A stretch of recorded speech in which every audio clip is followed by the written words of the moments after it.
Hello, hello, hello, my friends. Caitlin here. And how creative are you feeling today? Extremely. Mediocre. Like the bottom of an empty paint bucket.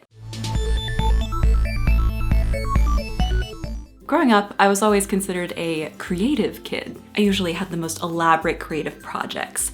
Art was one of my favorite subjects, of course, and I could always be found doodling or drawing or writing. You know the type of kid I'm talking about. They usually had a somewhat weird or, let's say, fashion-forward sense of style. That was 100% me. It was something I reveled in. I liked being the cool creative girl. Now, that's somewhat translated into what I do professionally as an adult. A lot of my friends still think of me as the cool creative girl because I work in video for my day job and I make YouTube videos as a hobby. But like, what if you don't work in an obviously creative field, or you're not out like painting the next starry night in your free time? Does that mean that you're not creative? So I've had several friends express this sentiment to me recently that I'm not a creative person line, and just no, that is incorrect. Creativity is defined as the use of the imagination or original ideas, especially in the production of an artistic work. Especially, but not requiring. I like Wikipedia's definition of creativity. It's a phenomenon whereby something new and somehow valuable is formed. A lot of times we define creativity in its base form as the act of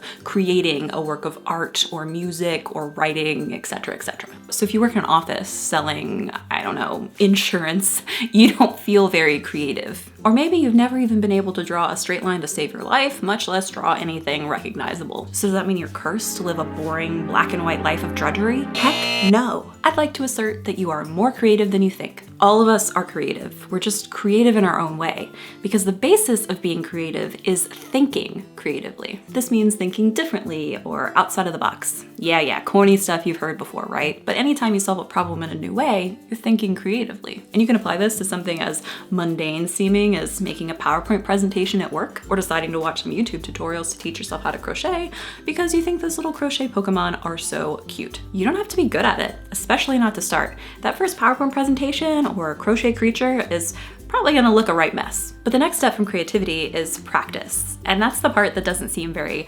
imaginative or inspiring, but it's an integral part of the creative process. That's something I struggle with, especially as a so-called creative person. I feel like I should just be able to pick up a paintbrush and make a masterpiece because I could paint okay as a teenager. I haven't regularly painted in years. That's not how it works. But just because I need more practice doesn't mean I'm any less creative of a thinker. And just because you're not out here painting like the next Picasso doesn't mean you're not a creative person either. It's all about learning your interests and strengths and then practice. The practicing is not the glamorous part of creativity, so you don't see as much of it. So today, if you're feeling kind of bummed or just not very creative, I would encourage you to pick up a pen or paintbrush or piano or whatever you use to create and just make something. It might come out bad, and that's okay. That's part of the fun. Thanks for watching today, guys. Hopefully this has been a little bit of inspiration for you. Tell me down in the comments something creative that you've been working on or experimenting with lately. Plus, don't forget to subscribe and hit that notification bell so you know the moment there's a new video. And as always, you can check me out on all these other social media sites. I'll see you guys next Thursday. Bye!